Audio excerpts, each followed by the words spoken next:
Hello everybody, this is just gonna be pretty wide variety of stuff. As you see, starting with this, going to that, and then we're gonna go to last one. So I noticed a lot of spells don't get used often, and I wanted to think of ways that you can make them work. Using spells like Nistel's Magic Aura, Unseen Servant, and I'll show you ways that you can make intellect scarier than just off plain old Fireball. This trick I actually used at one point with a higher level character. Or for the first one, Unseen Servant. Have them wait for someone to come through while you act as bait. 8. Because an Unseen Servant is invisible. When they do, it pulls a lever which triggers a mechanical trap. And this bit right here is really good.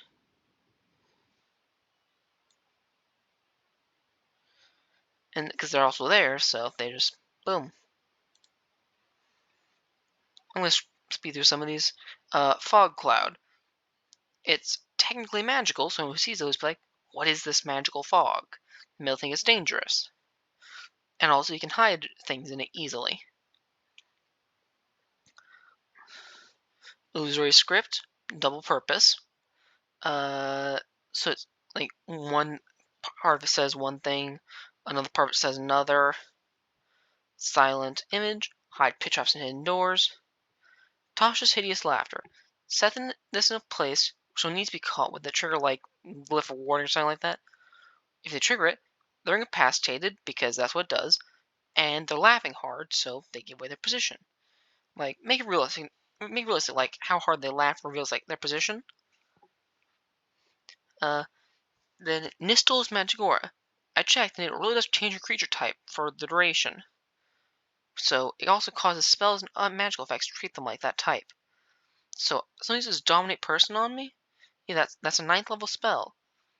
I could go. I have Nistel's Magic Aura on me. I just go. No, I'm undead. No, I'm a dragon. No, I'm a devil. Boom. I am now immune. Also, people use detect magic far too often. Have like a boss or enemy wizard with paranoia or something use this type magic trap. So the player thinks something is safe, walk into it, and boom. It explodes like, what just happened there? Silence. Pretty obvious. You cripple the caster. I don't know what else to say. Spider climb. Avoid traps that you discovered and set. Just walk on walls. You can lure someone into a trap, something like a vampire. Terrify everyone, because vampires can do that too. Like, they'll just walk up walls. Feign death can be cast as an action. I would mix this with a sleight of hand check to make it look like you've just stabbed someone and then they're just down. Bounty on your head, sneak in looking like you're dead, and when the spell ends, you just defeat the person who put the bounty on your head. Non-detection makes you immune to magical sensors. So someone's looking around with like magical sensors or something like that. For like, where are they? Because the thing about arcane eye and stuff like that is you're blind to your own surroundings. So use this on a powerful fighter, and they can just walk in first thing, and no matter how unstealthy they are, the person can't see them because they're blinded to it until they switch back. They just ambush. Catnap is best used with Warlocks to battle all the pack magic slots used up. Give them all the pack magic slots back. Very nice. My views on the Warlock Pacts.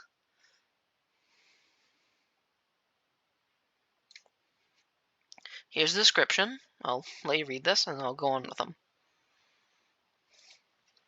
Fiend Locks. Best for general all-aroundness, because they have incredible roleplay opportunities, damage dealing opportunities, fire damage, mind control, feared master. A Fiend Warlock has the capability to decimate army, dominate kingdom, and rule mortals with an iron fist. You have arguably the best candidate for roleplay, as everyone recognizes a Fiend, and they all have feelings about it. You might not like your patron, even. I had a Fiend Warlock who spent the entire campaign trying to gain a new patron or lose a patron entirely. Or you might want who adores, quotation marks there, their patron and seeks to earn their adoration or direct attention. I say direct as all patrons are often too busy to actually answer you directly with all the focus list.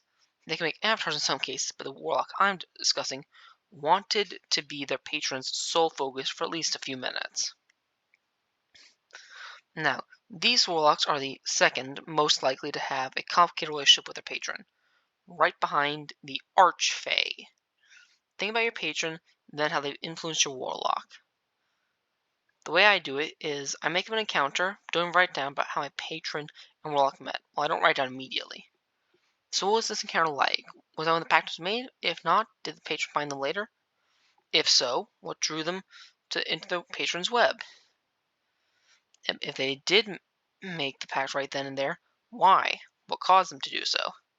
Stuff like that. Many more questions can be asked about that one encounter, and it just leads to you thinking about it. Archfey. I see this as a less serious gulag because they're more focused on non-serious campaigns in my experience. I have yet to meet one who would play an Archfey Warlock as a serious character. You could do so. I won't stop you. Why would I? But in my previous games I've seen, you're literally playing servant to a friendly nut job. I'll make characters design their packs, and I work with them on it so to incorporate it into the story because I want it to be fun. And Archfey Warlocks are always silly and hilarious, but use them right and you'll have fun. Same with all Warlocks. That's the thing. Archwolves can be dangerous, but in the social settings, they make excellent Cult of Rakdos members, I think. For those of you who enjoy a Guildmaster Guide to Ravnica. Patron note. Because I'm making these patron notes, so these warlocks are the most likely to have a complicated relationship with their patron. Because how did you catch the semi-attention of such a fickle being? How did you draw their attention so they actually grant you power? Are you useful? Just a plaything? Do you like your patron? Do you loathe them? And the question for a Fae, is it good or evil? Most Fae are extreme chaotic good or chaotic evil. And it's good to know why you'd work with either. Both come with substantial baggage. A good one will always hold you to its ever-changing morals, while an evil will always argue to keep your evil ways intact and spread destruction / malicious intent. Gulags. Serious Archfey warlocks, but with a focus on mind control powers and cell manipulations, they're a really good idea for intrigue campaigns. Use one for a campaign focused on social interactions and be a deadly mastermind. I made one who spoke only with his telepathy, because they got telepathy at level 1. He scared the living dust out of everyone because they were all new players, aside from the DM who didn't even recognize him either. You have capabilities for murder without even needing to be there, and you can refuse another read your mind. In order to stop you, thinking you're weak, is going to be in for a world of pain and surprise. When they send armies against you, your spies implanted in the enemy's ranks will sabotage them. Nothing can stop you. Now, the main note to bear in mind is that the patron is likely not to actually know of you. This can be a blessing, but also a curse. You don't want all your patrons focusing a little bit on you, but you do want some of their infinite knowledge. Maybe with your DM's permission, you can learn to tap into their infinite well of knowledge. It could be like a wish spell, and that gets monkey pawed. In other words, when you gain it, something goes wrong. Maybe you learn too much or just too little.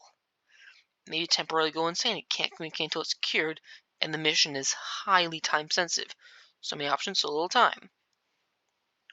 I actually made a Gulak who was just communicating with players non-stop, and they didn't know where he was. He was also a shapeshifter. That was a lot of fun. Undying Warlocks. Very good for long-term campaigns and or ones that have a dark theme. If you want to be menacing force of doom and become a lord of life and death, choose this patron.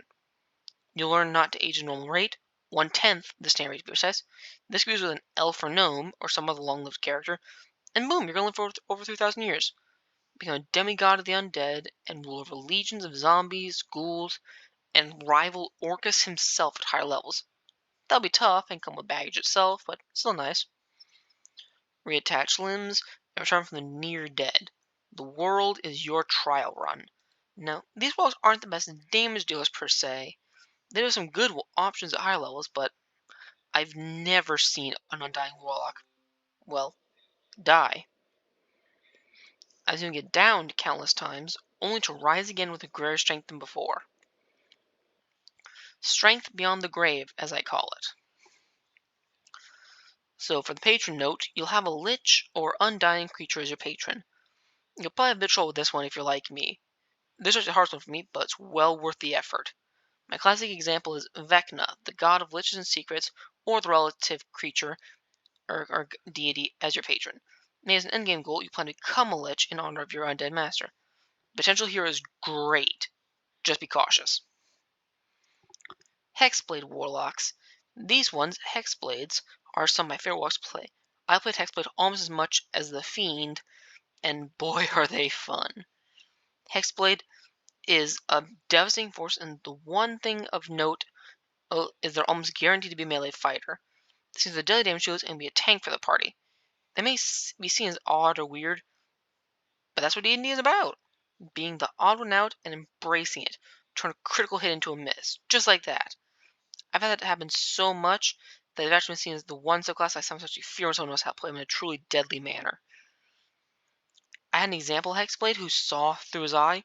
In other words, he had the eye of his patron. Not literally, don't worry. He had a crimson eye with black energy swirling around it. Whenever he cast a spell, it glowed brighter, and because he wore an eye patch, the party didn't see it for a while, but eventually started glowing brighter, and the party eventually saw it, which incited debate among them. Can we trust him? Because he, well, right here. He was evil and happened to have a criminal record. It was a small one, of course, because he did redeem himself in the end to the party. It was a fun campaign.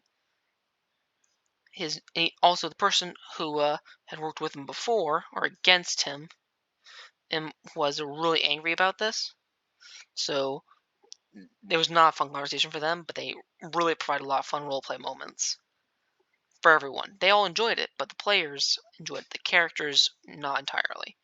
That's a very important distinction. Now, hex blades are packed with weapons, so you might eventually work with your patron as you use in battles. So Hexblade Warlock is the most likely warlock to be actively involved and or working with a patron. In my experience, at least. Celestial Warlocks. These are the classic good guy patrons. They're often used as a healer when the party needs a healer slash damage dealer.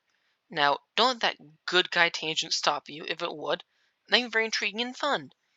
Maybe you're a former criminal trying to redeem yourself. Maybe you're named in prophecy but don't fit the guidelines. These can be fun, but don't just be a paladin reskinned. That can be fun once or twice, but try and have variety. I played a Celestial Warlock who had to hold to vows, which kept her access to her powers. She struggled with them, and that was a major part of it. They need to earn their family's name. They need to earn their family's name, and that seems a lot over Paladinian and for most people, but I don't play paladins like that.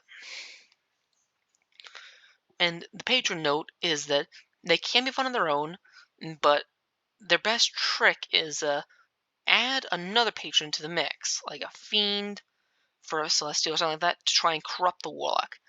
A goo would try and send their minions for personal damage or standing, an archfey for the laugh, an undying for the experimentation, and a hexblade probably wouldn't do it unless they have a personal connection to celestial. And now for the vampires.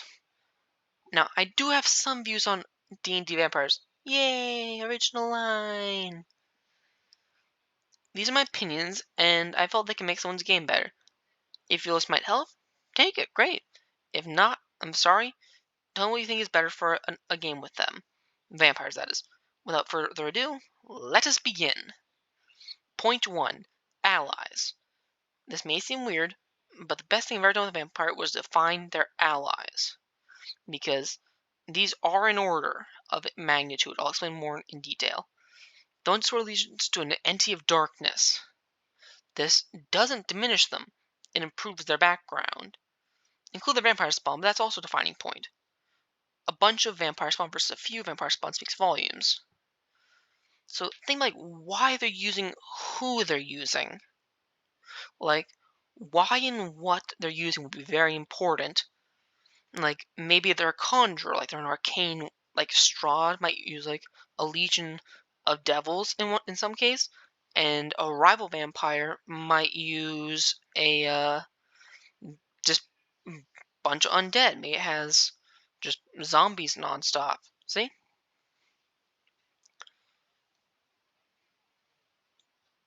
Ta-da! Point 2. Their intelligence. Most, if not all, vampires are intelligent. They're as close to living dead as you can get. Now, they have the intelligence of a wizard, even if not the spells. Also, closing in on a lich's intellect. Use that to your advantage.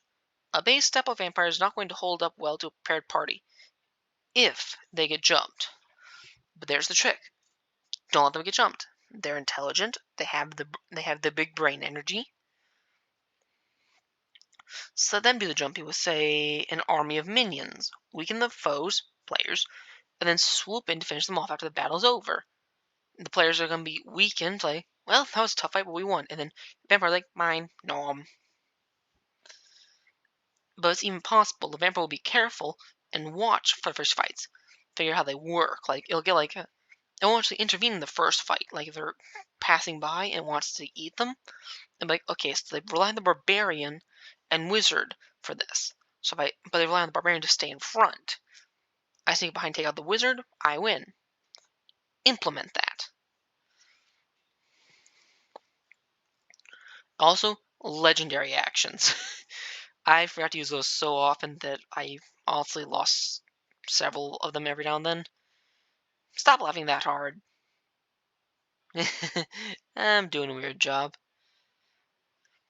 And you might even customize them with some special legendary actions. Like, cast a cantrip or more expensive action that costs like 2 or 3 actions, but you get like a flurry of attacks because of it. These next two are extremely and entirely optional. They're known for being mysterious. Use that to your advantage. Make it seem like something else. Maybe a cult leader, fiend, or something else. When they fight the vampire, think it's something else. Surprise them. Or maybe make it seem like, or maybe you don't know what its abilities are. Maybe it seems like it's a caster, but it's not. It just uses like material. It just uses as machines. Maybe it doesn't use spells normally, but it can cast really powerful ones. And something like that. It doesn't have to be like that. You could have it like pretend to cast spells when it doesn't, or vice versa. It pretends it can't cast spells when it actually can. Point 4. Weapons. Add weapons. Magic items. See? Customize them in small ways. Necrotic damage for Flame Tongue. Dagger Venom, ring radiant damage resistance, because they take radiant damage a lot, so put resistance on them and boom, you got an advantage. Also, think about this is a trick I use a lot. Make the walking cane something different. Like, a vampire's walking cane would be like, maybe like it transforms into a longsword whenever they say a certain word. Or their cloak is like a cloak of the bat, so they can fly. The players really want to beat the vampire so they can use that gear. See what I mean? And then if they succeed, now they want to take the stuff, and now the real fight begins. Who gets what? Because all stuff is on one guy, and like, I want it. No, I want it. It can be a lot of fun if your players are good-natured, so make sure that your players are going to be good-natured about this. Anyway, that's all for now. Goodbye.